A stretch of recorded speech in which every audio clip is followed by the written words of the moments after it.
Welcome बच्चों। आज शुरुआत हम करते हैं इकाई 13 से, जिसका नाम है विद्युत धारा। चलिए चलते हैं प्रश्न 1 पर। निम्नलिखित प्रश्नों के सही विकल्प छांटिए। कथन दिए गए हैं यहाँ पे, तो हमें ये बताना है कौन सा कथन सही नहीं है। निम्नलिखित में कौन सा कथन सही नहीं है? तो पहला कथन ये है, जनरेटर चलाने के लिए डीजल पेट्रोल आदि का उपयोग होता है। हाँ जी, होता है। दूसरा, सीसा संचालक सेल द्वितीयक सेल का उदाहरण है। ये भी सही है। विद्युत कार्य करते समय रबड़ के दस्ताने पहनने चाहिए। ये भी सही है। अमीटर परिपथ में समानांतर क्रम में जोड़ा जाता है। नहीं, ये गलत है, ये श्रेणी क्रम में जोड़ा जाता है। ख, निम्नलिखित में कौन कौन से विद्युत धारा के ऊष्मीय प्रभाव के उदाहरण हैं? पहला है बल्ब, विद्युत प्रेस, अमीटर, विद्युत हीटर। तो जो हीटिंग इफेक्ट पर बेस्ड हैं कौन से हैं? बल्ब है, विद्युत प्रेस है और विद्युत हीटर है। तो कौन सा ऑप्शन सही हुआ? ब, 1, 2 और 4। ग, किस विद्युत उपकरण में धन प्लस व ऋण माइनस का चिन्ह नहीं होता है? धनात्मक को पॉजिटिव से और ऋणात्मक को हम नेगेटिव से शो करते हैं। तो हमें बताना है किस उपकरण में ऐसा चिन्ह नहीं दिखाई देता। अमीटर में दिखाई देता है, वोल्ट मीटर में भी होता है, कुंजी में नहीं होता, की जो होती है उसमें नहीं होता, विद्युत सेल में भी होता है। तो नहीं पूछा है तो कुंजी इसका ऑप्शन है। घ, निम्नलिखित में किस सेल को पुनः आवेशित किया जा सकता है? सेल 4 को। द पार्ट है सेल 4, मतलब सीसा संचालक सेल को फिर से हम आवेशित कर सकते हैं, उसको हम फिर से रिचार्ज कर सकते हैं। चलते हैं अगले पेज पर। प्रश्न 2, निम्नलिखित में कोष्टक में दिए गए शब्दों में से एक उचित शब्द चुनकर रिक्त स्थान की पूर्ति कीजिए। क, पावर स्टेशन से प्राप्त विद्युत धारा प्रत्यावर्ती धारा होती है। ख, किसी सेल में रासायनिक ऊर्जा विद्युत ऊर्जा में रूपांतरित होती है। इस क्रिया को सेल का निरावेशन कहते हैं। जनरेटर में यांत्रिक ऊर्जा विद्युत ऊर्जा में परिवर्तित होती है। यांत्रिक ऊर्जा होती है मैकेनिकल एनर्जी जो हम हाथ से जब घुमाते हैं, मैकेनिकल एनर्जी मशीन वाली जो होती है। घ, सामान्य बल्ब का तंतु फिलामेंट टंगस्टन का बहुत पतला तार होता है। विद्युत परिपथ में फ्यूज तार को मेंस के श्रेणी क्रम में जोड़ते हैं। प्रश्न 3, निम्नलिखित चित्र में बने संकेत किस विद्युत उपकरण के हैं? बॉक्स में उपकरण का नाम लिखिए। तो पहला है क पार्ट धारा नियंत्रक, ख अमीटर, ग कुंजी, घ विद्युत बल्ब, फिर यह प्रतिरोध तार रेजिस्टेंस, उसके बाद है विद्युत सेल, फिर है बैटरी। जब बहुत सारे सेल्स इकट्ठे हो जाते हैं तब वो बैटरी बन जाती है। प्रश्न 4, निम्नलिखित वाक्यों के लिए एक शब्द लिखिए। ऐसी युक्ति जो रासायनिक ऊर्जा को विद्युत ऊर्जा में बदलने के लिए प्रयुक्त होती है, विद्युत सेल। ऐसी युक्ति जो विद्युत परिपथ को ऑन या ऑफ करने के लिए प्रयुक्त होती है, कुंजी। ऐसी युक्ति जो विद्युत ऊर्जा को प्रकाशीय ऊर्जा में बदलने के लिए प्रयुक्त होती है, विद्युत बल्ब। ऐसी युक्ति जो विद्युत ऊर्जा को चुंबकीय ऊर्जा में बदलने के लिए प्रयुक्त होती है, उसे कहते हैं विद्युत चुंबक। ऐसी युक्ति जो विद्युत धारा का मापन करने के लिए प्रयुक्त होती है, वो होती है अमीटर। प्रश्न 5, विद्युत चालक एवं विद्युत रोधी पदार्थ के उदाहरण लिखिए। एक तरफ विद्युत चालक है और जो दूसरी तरफ है वह है विद्युत रोधी। तो विद्युत चालक कौन कौन से हैं? पारा, तांबा, चांदी, ग्रेफाइट। जो विद्युत रोधी हैं, लकड़ी, रबर, लकड़ी, सूखा कपड़ा, कांच। प्रश्न 6, टॉर्च, रिमोट, घड़ी में लगने वाले सेल और बस, कार, इन्वर्टर के सेल में से किसको पुनः आवेशित किया जा सकता है? तो बस, कार, इन्वर्टर के सेल को पुनः आवेशित किया जा सकता है। प्रश्न 7, रमेश एक विवाह समारोह में गया। वहाँ विद्युत आपूर्ति न होने की दशा में विद्युत उपकरण चलाने के लिए जिस यंत्र का प्रयोग किया जाएगा उसे क्या कहते हैं? ईंधन के रूप में यंत्र में क्या प्रयोग करते हैं? तो जो विद्युत उपकरण का नाम है वो है जनरेटर, और ईंधन के रूप में है डीजल, पेट्रोल, मिट्टी का तेल, ये हम यूज़ कर सकते हैं। प्रश्न 8, निम्नलिखित गद्यांश को पढ़कर पूछे गए प्रश्नों के उत्तर दीजिए। रिया के घर में बिजली की वायरिंग का काम चल रहा है। वह देखती है कि इलेक्ट्रीशियन 3 रंगों के तारों का प्रयोग कर रहा है। वह अपने पिताजी से पूछती है कि इलेक्ट्रीशियन 3 रंग के तारों का प्रयोग क्यों कर रहे हैं। रिया के पिताजी ने बताया कि घर की वायरिंग करते समय सामान्यतः 3 रंग के तारों का प्रयोग किया जाता है, लाल, काला और हरा।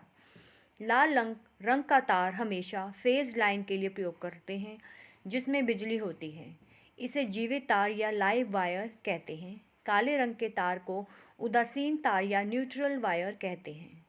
फेज तार से धारा प्रवाहित होती है और उदासीन तार धारा को वापस ले जाती है। हरे रंग का तार पृथ्वी स्पर्श के लिए अर्थिंग के लिए प्रयुक्त होता है। अर्थिंग का उपयोग उपकरणों को बिजली के झटके से बचाने के लिए किया जाता है। जब परिपथ में किसी कारणवश शॉर्ट सर्किट हो जाता है, तब ही अर्थिंग के तार से बिजली प्रवाहित होती है। अब प्रश्नों पे चलते हैं। क, वायरिंग करते समय फ्यूज़ को क्यों जोड़ा जाता है? इसलिए जोड़ा जाता है कि उपकरणों को खराब होने से बचाने के लिए। ख, आपने एक विद्युत उपकरण दुकान से चेक करवा कर खरीदा, लेकिन जब आपने उसे घर में प्रयोग किया तो आपको हल्का करंट लगता है। आपके अनुसार आपके घर की वायरिंग में क्या गड़बड़ी हो सकती है, सोच कर लिखिए। अर्थिंग पृथ्वी स्पर्श की गड़बड़ी हो सकती है, स्पर्श की वायरिंग में गड़बड़ी हो सकती है। प्रश्न 9, कक्षा में टीचर ने एक परिपथ का चित्र बनाने के लिए कहा। विद्यार्थी अ, ब और स ने अपनी पुस्तिका में विद्युत परिपथ के निम्नांकित चित्र बनाए। आप बताइए कि किस विद्यार्थी के परिपथ में बल्ब प्रकाशित हो जाएगा। देखिए, विद्यार्थी स के परिपथ में बल्ब प्रकाशित हो जाएगा। क्यों हो जाएगा? क्योंकि ये क्लोज्ड सर्किट बन गया। यहाँ पे कुंजी बंद है, यहाँ पे कुंजी खुली है और यहाँ पे कुंजी है ही नहीं, तो ये ओपन सर्किट होता है। ये भी ओपन सर्किट है, तो ये क्लोज्ड सर्किट है स वाला, तो यहाँ पर ये वाले क्रॉस हो जाएंगे और यहाँ पर ये इसमें बल्ब प्रकाशित हो जाएगा। देखिए, स में विद्यार्थी स के परिपथ में बल्ब प्रकाशित हो जाएगा, जबकि अ और ब में नहीं होगा। प्रश्न 10, सोचिए क्यों। क, फ्यूज तार टिन और तांबे की मिश्र धातु का बनाया जाता है, क्योंकि मिश्र धातु के तार का गलनांक कम होता है। जब परिपथ में प्रबल शक्ति की विद्युत धारा बहती है तो फ्यूज स्वयं गर्म होकर पिघल जाता है, जिससे धारा का प्रवाह रुक जाता है।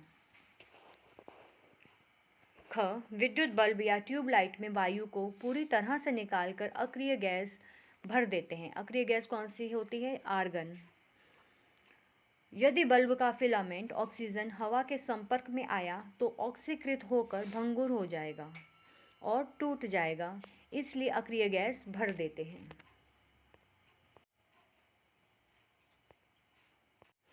विद्युत कार्य करते समय रबड़ के दस्ताने और रबड़ की चप्पलें पहनते हैं। क्यों? क्योंकि रबड़ विद्युत का कुचालक है। It is a bad conductor of electricity, जिससे इसमें विद्युत प्रवाह नहीं होता और करंट नहीं लगता। जब विद्युत ही नहीं उसमें प्रवाह होगा तो करंट भी नहीं लगेगा।